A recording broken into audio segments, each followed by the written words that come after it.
കോൺഗ്രസുമായി ഉഭയകക്ഷി ചർച്ച നടത്തുമെന്ന് മുസ്ലിം ലീഗ് സംസ്ഥാന ജനറൽ സെക്രട്ടറി PM.A. സലാം. സീറ്റുകളുടെ എണ്ണം സംബന്ധിച്ചും സീറ്റുകൾ വെച്ചുമാറുന്നത് സംബന്ധിച്ചും ചർച്ച നടത്തുമെന്നും വിജയസാധ്യതകൾ പരിഗണിച്ചാകും സ്ഥാനാർത്ഥി നിർണയമെന്നും PM.A. സലാം പറഞ്ഞു. മുസ്ലിം ലീഗ് സംസ്ഥാന പ്രവർത്തക സമിതിക്ക് ശേഷം നടത്തിയ വാർത്താ സമ്മേളനത്തിലായിരുന്നു PM.A. സലാമിന്റെ പ്രതികരണം. UDF-നെ സംബന്ധിച്ചോളം UDF-ന്റെ തീരുമാനമാണല്ലോ മുസ്ലിം ലീഗിന്റെ കൂടി തീരുമാനം. UDF-ൽ നിയമസഭാ സ്ഥാനാർത്ഥിത്വം സംബന്ധിച്ചോ സീറ്റ് വിഭജനം സംബന്ധിച്ചോ ഔപചാരികമായ ചർച്ചകൾ നടന്നിട്ടില്ല.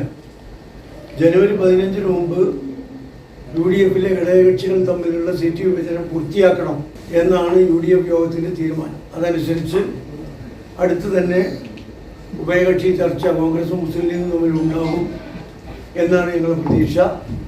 ആദ്യഘട്ട ചർച്ചകൾക്ക് ശേഷം കോൺഗ്രസിൻ്റെയും ഘടകകക്ഷികളുടെയും ഒക്കെ മനസ്സറിഞ്ഞതിന് ശേഷം മുസ്ലിം ലീഗും ഒരു സ്ട്രാറ്റജി തയ്യാറാക്കി കൂടുതൽ ഗൗരവകരമായ ചർച്ചകളിലേക്ക് നടക്കും, തീരുമാനമെടുക്കും.